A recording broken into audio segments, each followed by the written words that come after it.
मित्रों, रामायण में रावण की पत्नी मंदोदरी तो आप सबको याद ही होगी। जी हाँ, वही मंदोदरी जिसने अपने पति रावण को कई बार गलत कामों को करने से रोका था। बताया जाता है कि रावण की पत्नी मंदोदरी एक ज्ञानी स्त्री थी।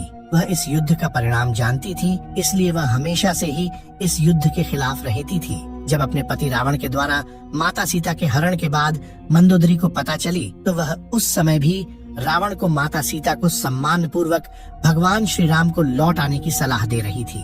लेकिन हट्ठी रावण ने मंदोदरी की बात नहीं सुनी और लंका का विनाश हो गया।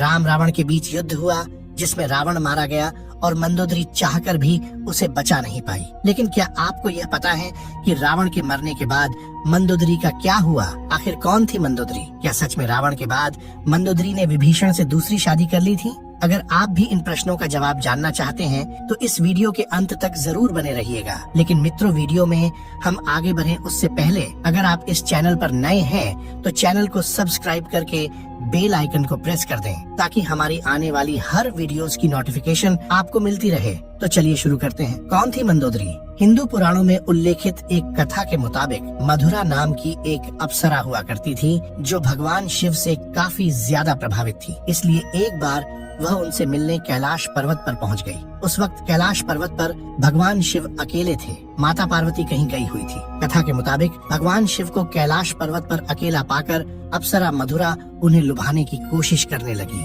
कुछ देर बाद जब देवी पार्वती कैलाश पर्वत पर आई तो उन्होंने मधुरा के शरीर पर भगवान शिव का भस्म लगा हुआ पाया, जिसे देखकर माता पार्वती क्रोधित हो गई और क्रोध में आकर उन्होंने मधुरा को श्राप दे दिया कि तुम अगले 12 वर्ष तक मेढक के रूप में जीवन व्यतीत करोगी। माता पार्वती का श्राप और क्रोध देखकर मधुरा डर गई और हाथ जोड़कर उनसे माफी मांगने लगी।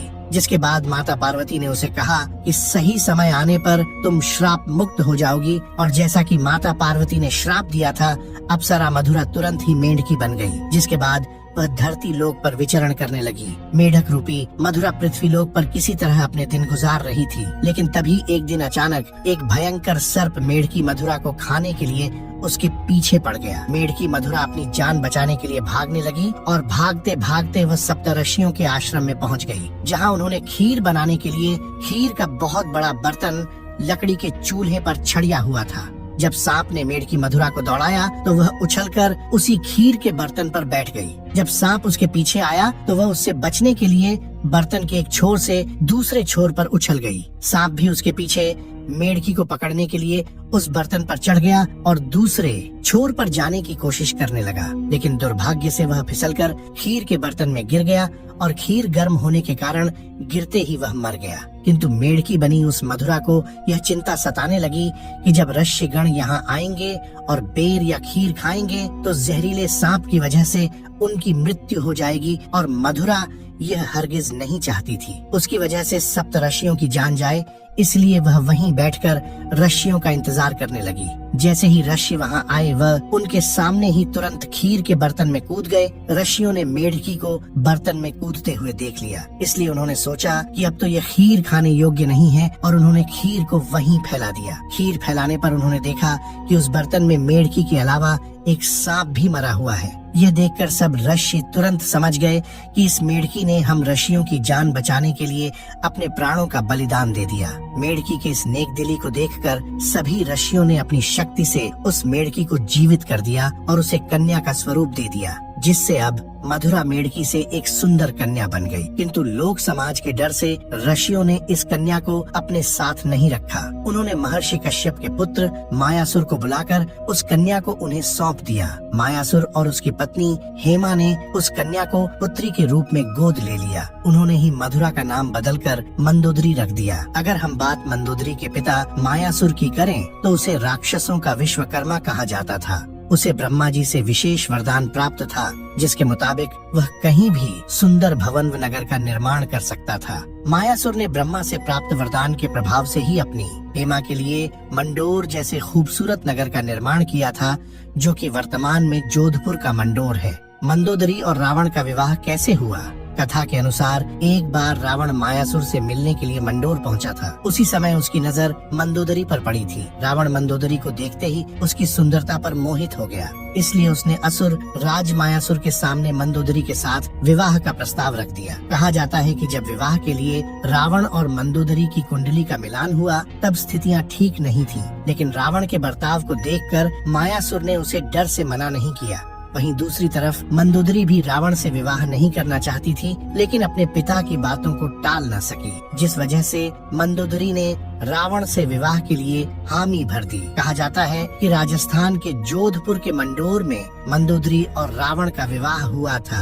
राजस्थान के जोधपुर के मंडोर रेलवे स्टेशन के पास एक जगह है जिसके बारे में ऐसी मान्यता है कि यहीं पर रावण ने मंदोदरी के संग 7 फेरे लिए थे। कुछ मान्यताओं के मुताबिक भगवान शिव के वरदान के कारण मंदोदरी का विवाह रावण से हुआ था। मंदोदरी ने श्री बेलेश्वर नाथ मंदिर में भगवान शिव की आराधना की थी। यह मंदिर मेरठ के सदर इलाके में है। कहा जाता है कि मंदोदरी ने भगवान शंकर से यह वरदान मांगा था कि उसका पति इस धरती का सबसे विद्वान और शक्तिशाली हो। उस समय रावण ही एकमात्र ऐसा पुरुष था जो धरती का सबसे विद्वान और शक्तिशाली था। कहते हैं रावण मंदोदरी की सुंदरता पर इस कदर मोहित हुआ कि उसकी कई रानियां होते हुए भी उसने मंदोदरी को वचन दिया कि केवल मंदोदरी ही उनकी प्रमुख रानी और लंका की महारानी होगी। कथाओं में मंदोदरी को एक पतिव्रता नारी के रूप में वर्णित किया गया है। वह मंदोदरी ही थी जिसने अपने पति रावण के मनोरंजन के लिए शतरंज के खेल का प्रारंभ किया था।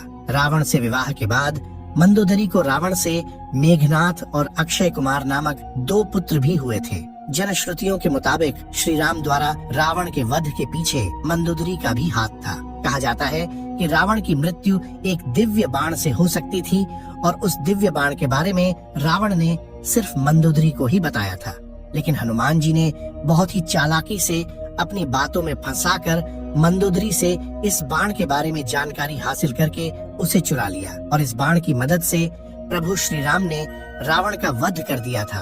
कहते हैं कि मंदोदरी अपने पति द्वारा किए गए बुरे कार्यों से अच्छी तरह परिचित थी।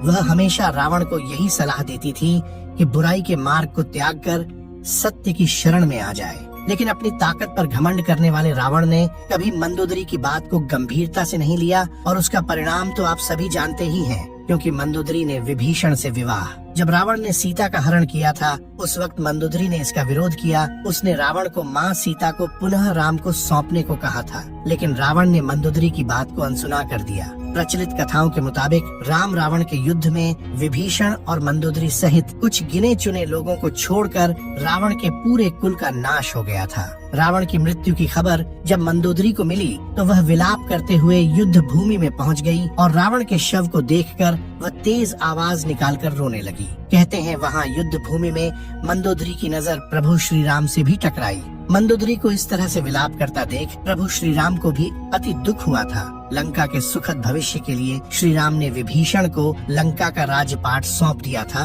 और उन्होंने मंदोदरी के सामने विभीषण से विवाह करने का प्रस्ताव रखा था, लेकिन उस समय मंदोदरी ने इसका कोई उत्तर नहीं दिया। इसके बाद प्रभु श्री राम अपनी पत्नी सीता और भाई लक्ष्मण के साथ वापस अयोध्या लौट गए। वहीं दूसरी तरफ मंदोदरी ने रावण के वियोग में खुद को लंका के महल के कमरे में कैद कर लिया। बहुत दिनों तक इस कमरे में कैद रहने के बाद वह बाहर निकली और फिर उसने विभीषण से विवाह कर लिया। लेकिन कुछ विद्वान इस बात को सीधे तौर पर नकारते हैं। उनका मानना है कि असत्य के बदल दिया है, इनका सच्चाई से कोई भी लेना देना नहीं है। दरअसल इन विद्वानों के मुताबिक मंदोदरी एक पतिव्रता नारी थी। वह अपने पति के प्रति पूरी तरह से समर्पित थी। इतनी महान ज्ञानी और पतिव्रता नारी ऐसा निर्णय नहीं ले सकती। ऐसे में रावण की मृत्यु के बाद मंदोदरी का विभीषण से विवाह करना एक किंवदंती के अलावा और कुछ नहीं है। वैसे दोस्तों, आपको क्या लगता है कि क्या मंदोदरी ने विभीषण से दूसरा विवाह किया था? कमेंट में जरूर बताइए। इस वीडियो में फिलहाल इतना ही। उम्मीद है आपको आज की ये वीडियो पसंद आई होगी।